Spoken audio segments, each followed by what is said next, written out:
Symphony Orchestra is getting ready to celebrate a major milestone. The 2024-2025 season will be its 100th, and there are all kinds of special events already planned. With us to talk about them, the musical director and conductor of the Portland Symphony Orchestra, Eckhart Proy. Thank you for coming in. Always a pleasure to have you here. Thank you for having me.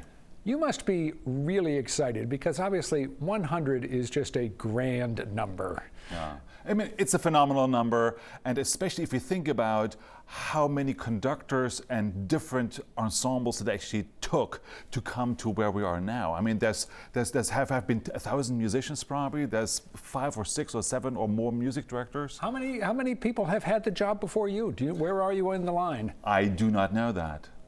That's something you need to find out. I know there are 5 living music directors besides me.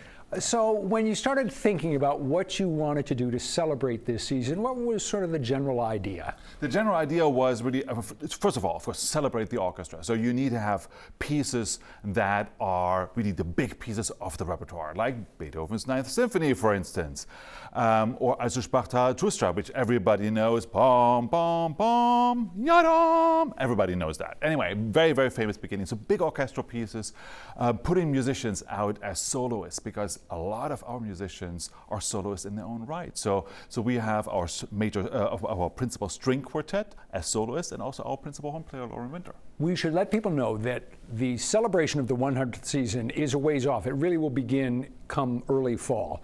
But let's talk about some of the specific events that are coming, and one of them, which is going to really get people's attention, is perhaps the most renowned classical musician in the United States, if not the world, cellist Yo-Yo Ma, is going to be performing with the PSO for the first time ever. Yeah, so he's going to be with us for the first time. He's an amazing musician.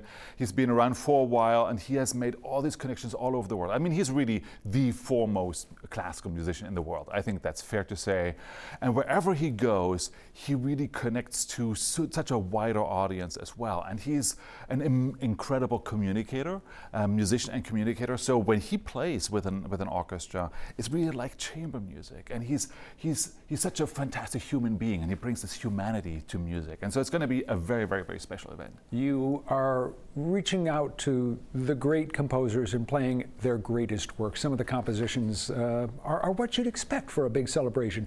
Beethoven, Strauss, Mozart, and so forth. You really wanted to go and get, in effect, the greatest hits, right? Yeah, absolutely. And the Pines of Rome, one of the great orchestral showpieces, or Carmina Burana, which we haven't done in 30 years, which is a sin because it's such a powerful piece where you have a mixed chorus, you have a male chorus, you have a children's chorus, and you have 3 soloists and a big orchestra. And an opera collaboration that you're going to be doing as well, La Boheme. La Boheme. So we have several partnerships with arts organizations in Portland. We have Portland Stage, Portland Ballet, and this is our first collaboration with Portland Opera. And so we have La Boheme, which is my absolute favorite opera. It's the perfect opera. It's lush, it is beautiful, it's dramatic, has humor in it too. One of the things I know you want to do, that you always want to do actually, is reach out and have people come experience classical music who haven't done it before. And I would think that this year is maybe the ideal time just because of the caliber of what you're doing. Right. And so what is also new next year is that we have a chamber music series. So we have different ensembles, smaller ensembles, who will travel across the city and the state, and then will hopefully also attract new audience. And just because a lot of these smaller towns, they don't either know about the Portland Symphony or it's a little bit far away. So we really bring classical music much further into the state of Maine. And this is one of the things you like to do. I mean, you're kind of a cheerleader, Eckhart. You're good at this. So you like having people come into the auditorium and have a seat and experience something that they have not experienced ever before in their lives, maybe.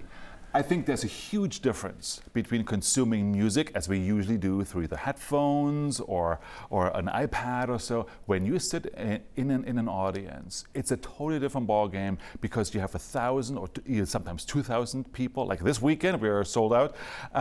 2,000 people sitting in the hall, and this energy that inhibits this hall is amazing. I feel it on stage because I have the orchestra in front of me and the audience behind me, and the energy level is just like this. A couple minutes ago, you gave us the opening notes of one of the pieces. Give us that again, because I enjoyed that.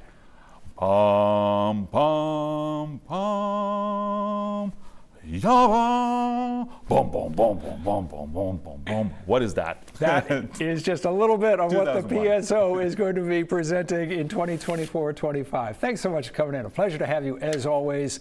Again, this all kicks off in the early fall of 2024. This year, it goes for a full year, the 100th anniversary celebration. Details, of course, on our website and app in the 207 section. Stick around. We'll be back in a moment.